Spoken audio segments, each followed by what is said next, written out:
各位朋友，大家好，今天我们聊個稍微有點重的話題，一個可能讓你在深夜3點突然驚醒，盯着天花板，後背發涼，甚至覺得頭皮一陣陣發麻的話題。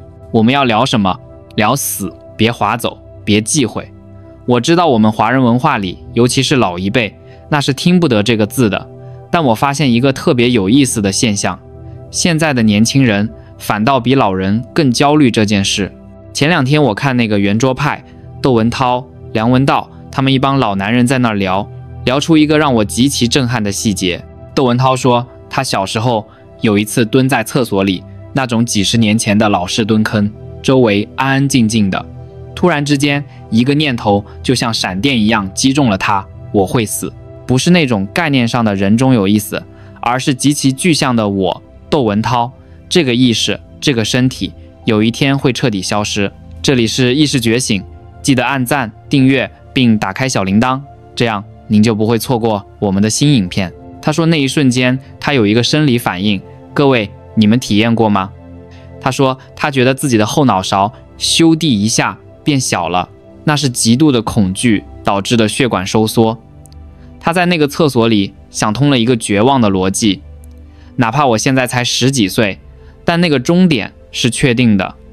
而且最讓他憤怒的是什麼？是我不忿。憑什麼？憑什麼我死了以後，太陽照常升起，隔壁鄰居照常吃早飯，你們該聊天聊天，甚至該笑笑，世界完全不受影響，只有我徹底出局了。這種被世界拋棄的虛無感，是不是特別熟悉？現在的年輕人，尤其我們台灣很多還在打拼的朋友，甚至大陸的90後、00後，有一種病，心理學上真的有這個詞，叫死恐症 （Thanatophobia）。這不僅僅是怕死，而是一種對於存在性消失的深度焦慮。我給你們講個真實的案例，發生在我一個做心理諮詢的朋友診室裡。來訪者是個年輕有為的金融才俊，年薪100萬，但他不想工作了。為什麼？因為有一次他在談一個幾千萬的大單子，合同都擺在桌上了，雙方握手言歡，香檳都開了。就在那一剎那，他看着客戶笑出褶子的臉，腦子裡突然冒出一句話：這一刻有什麼意義？100年後，我和他都是灰，這幾千萬也是灰。那一瞬間，巨大的虛無感把他吞噬了。他覺得自己就像在一個正在下沉的泰坦尼克號上，還在拼命擦拭甲板上的銅扶手，擦得再亮，有意義嗎？這種恐懼其實是因為我們這一代人太聰明了，或者說信息太發達了。古時候的人有宗教，有宗族，有傳說，他們相信人死後去陰曹地府，或者上天堂，或者輪迴轉世，那是一套完整的善後服務體系，你只要按流程辦就行。但現在的年輕人大都是無神論者，或者說是科學信徒。科學告訴我們什麼？這才是最讓人頭皮發麻的地方。科學目前最冰冷的解釋是沒有靈魂。你的所有意識、記憶、情感，那個你認為獨一無二的我，不過是大腦裡幾千億個神經元突觸的電化學反應。陳丹青老師在節目裡說的特別殘酷，但也特別真實。他說，你們別把死亡浪漫化，什麼化作春泥更護花，什麼靈魂升天，那是活人編出來騙自己的。他說他親眼見過母親的離世，也見過很多人的死亡。真實的死亡是什麼樣？就像一條狗死在路邊一樣。這句話聽着刺耳吧，但你仔細想想，現在的死亡大多發生在 ICU 裡，你身上插滿了管子，呼吸機像風箱一樣呼哧呼哧的響，監護儀滴滴地叫，你沒有尊嚴，沒有隱私，甚至沒有意識，你的身體變成了一塊正在腐爛的肉，醫生和護士在上面操作，就像修理一台壞掉的機器。陳丹青說，當你真正目擊了那個時刻，你會發現死亡是乏味的，比恐懼更可怕的是那種巨大的空洞和乏味。那個曾經會笑、會罵人、會給你做飯的人，突然之間就變成了一個物體，你推他，他不理，你喊他，他不應。那種斷裂感是任何哲學都填補不了的。但是注意，我要說但是了，科學真的解釋了一切嗎？這就不得不提那個著名的瀕死體驗 NDE 研究了。虽然陳丹青他們覺得這可能是大腦缺氧的幻覺，但全球有幾百萬個瀕死體驗的案例，其中有一些細節是現代科學至今沒法完美解釋的。我給你們講一個最經典的帕姆雷諾茲案 The Pam Reynolds Case。 這不是地攤文學，這是被醫學界詳細記錄的。帕姆是個美國歌手，他要做一個極高風險的腦動脈瘤手術。為了做這個手術，醫生必須把他的體溫降到15度，讓他的心臟停跳，血液排空，大腦電波EEG呈現完全的平線。也就是說，在醫學定義上，他當時已經死透了，大腦沒有血液，沒有電活動，不可能產生幻覺。但是等他被救活之後，他講了一段讓所有醫生冷汗直流的話。他說：“我飄到了天花板上，看着你們鋸開我的頭骨。”醫生笑了，這可能是你麻醉前的記憶。他說：“不，我看到了那個鋸骨頭的電鋸，它不是像一般的鋸子，它像一個電動牙刷，而且那個鑽頭收納盒裡還有幾個不同型號的鑽頭。我還聽見有個護士說，他的血管太細了，右側腹股溝插不進去。”在這個時間點，帕姆的眼睛是被膠帶封住的，耳朵裡插着發出咔嗒聲的耳塞，用來檢測腦幹反應。大腦是完全停止活動的，他怎麼可能看到電鋸的形狀？怎麼可能聽到護士的抱怨？這就是那個讓人細思極恐的推論。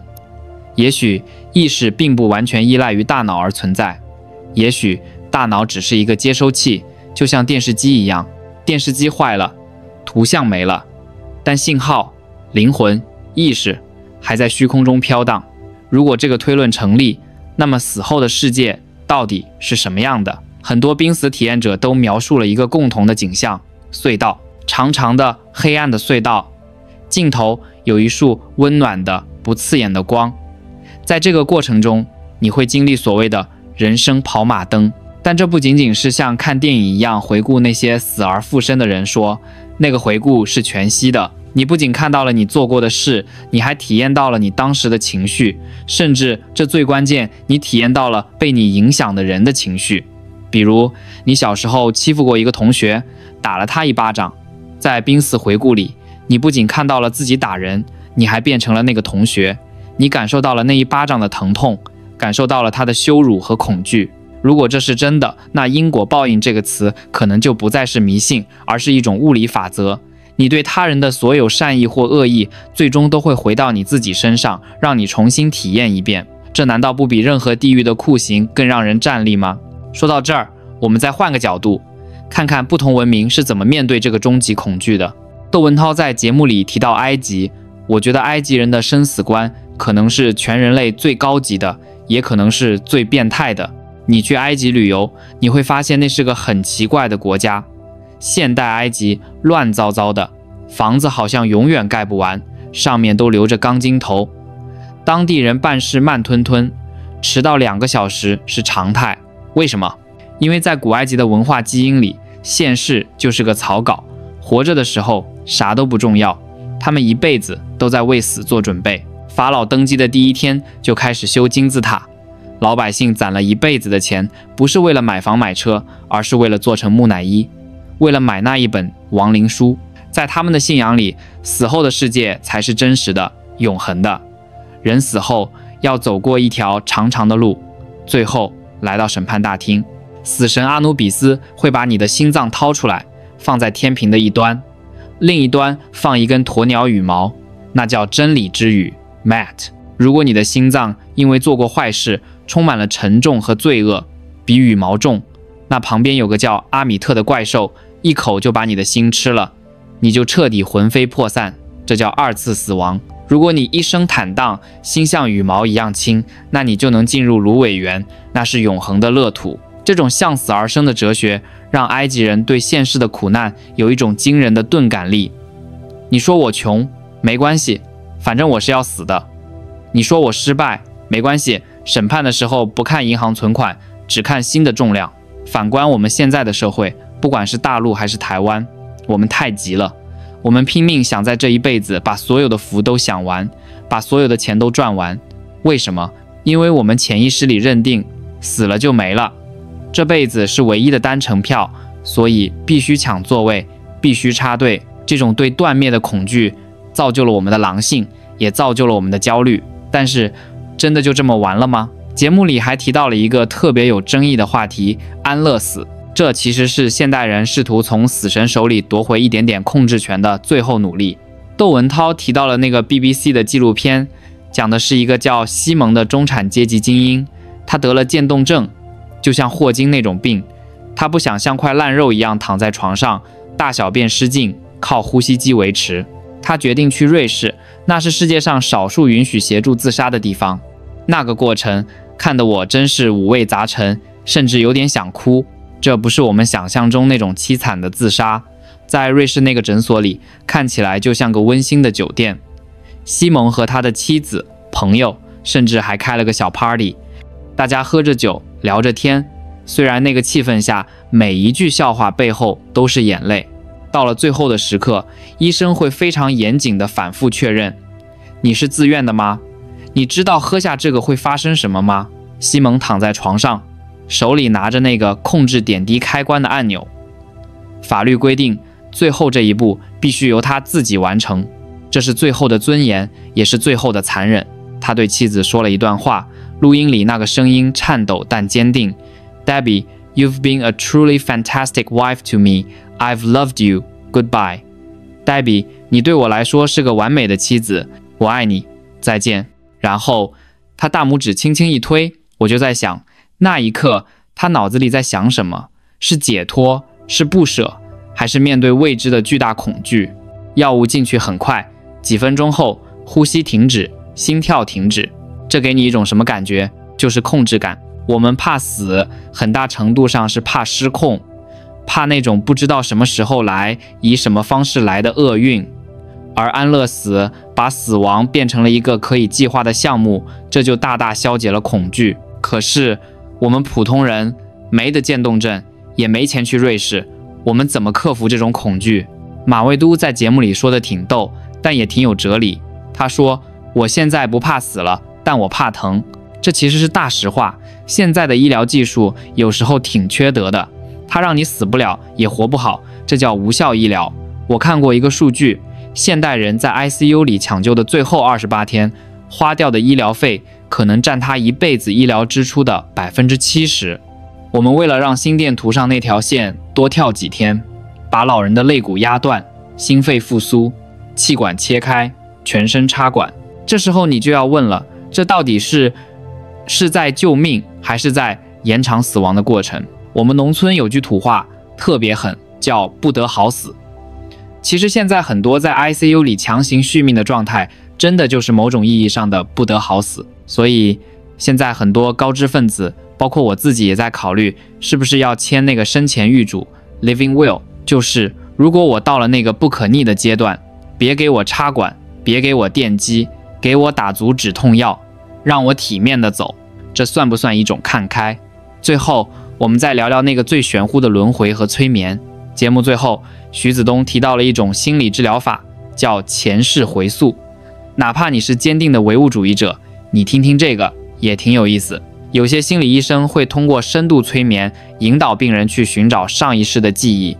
我有個朋友，女的，特別怕水，從來不敢下游泳池。洗澡的時候，水淋到臉上都會驚恐發作。心理醫生給她做了回溯，在催眠狀態下，她突然開始劇烈咳嗽，手腳亂抓，就像溺水一樣。她哭着說：“冷，好冷。”船沉了。醒來之後，她描述了一個極其逼真的場景。她穿着古代的衣服，在一艘木船上，夜裡風浪很大，船翻了，她被扣在水底下，那種窒息感真實的可怕。醫生引導她宣洩了那種恐懼後，神奇的事情發生了，她的恐水症好了。你說這是真的前世記憶嗎？還是潛意識編造的故事？沒人知道。但從量子力學的角度看，物質不滅，能量守恆，組成我們身體的每一個原子，碳、氢、氧，在幾十億年前可能是一顆恆星爆炸後的塵埃。就像梁文道說的，我們生下來其實就在開始死，我們的細胞每7年就全部更新一次。7年前的那個你，從物質上來說已經徹底死了，現在的你是一個全新的組合。如果從宏觀宇宙的視角看，死亡可能根本不存在。莊子說：“方生方死，方死方生。”也許生命就像大海裡的波浪，我們每個人都是一個小波浪，我們以為自己是獨立的，我們害怕拍在沙灘上碎掉，我們拼命想維持這個波浪的形狀，但當波浪碎掉的那一刻，它消失了嗎？沒有，它回歸了大海，它變成了水。那個讓你頭皮發麻的死，可能只是波浪回歸大海的一瞬間。我知道，說了這麼多，今晚睡覺前你可能還是會怕，那種後腦勺變小的感覺可能還是會偶爾襲來，但這也許正是生命的意義所在。正是因為有那個黑色的未知的終點懸在那裡，我們此刻喝的這杯茶，聊的這段天才顯得如此珍貴。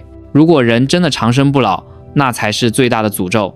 想象一下，你要活10000年、1億年，那該是多麼可怕的乏味。所以朋友們，如果今晚你又想到了死亡，別硬抗，別試圖用邏輯去打敗它，你就承認，是的，我很渺小，我很害怕，然後轉過身抱抱你的愛人，或者摸摸你家的貓，或者哪怕是吃一碗熱騰騰的麵，感受那個溫度，那個溫度就是我們對抗虛無的唯一武器。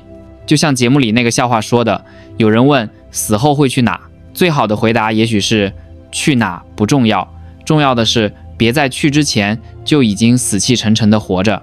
我們今天就聊到這，希望今晚大家都能睡個好覺，別做夢。